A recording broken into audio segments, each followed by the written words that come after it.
So some of these I'm just going to advise you on and not do all the calculations. This is going to save us a lot of time.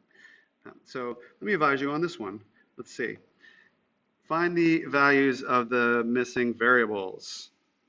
I said that funny, but you get the idea. So the first thing you got to do, you got to say, okay, well, if that's 106 degrees out there, then since that's a linear pair, what is y?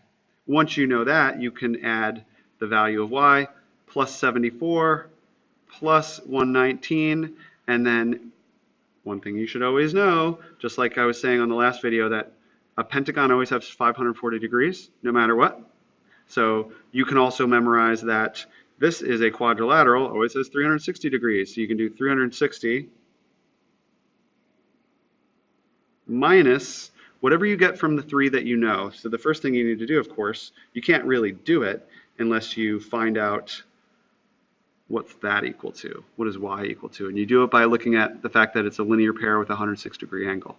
Once you know that, you say 119 plus 74 plus whatever y is, and then take that amount away from 360, and you will find what x is. I'll let you do it yourself. That's how you do it. Now, number 33, find the value of x. Well, what do you know? It is a pentagon. And what did we just say? How many degrees in a pentagon? There are 540 degrees. So how would you do it? You would say 3x plus 10 on the top, plus x plus 112, plus, there's a 90 degree angle down there, 90, plus, I'm not sure why I'm not writing, plus 148. And when you add all that together, it should equal 540 degrees, because that's what a pentagon adds up to, all the angles.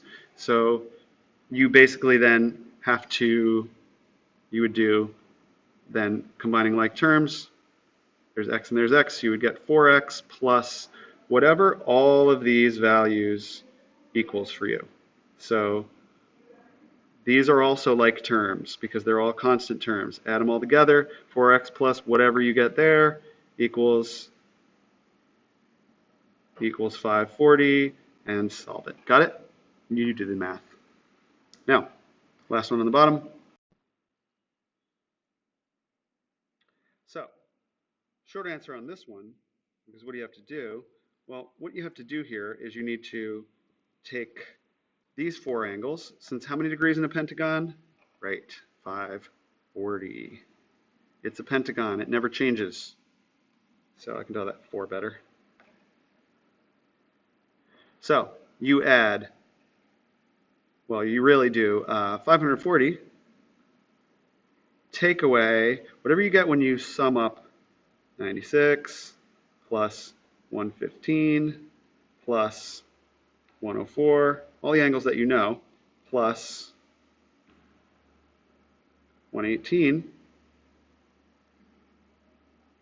and then that will give you that angle right there. Yeah?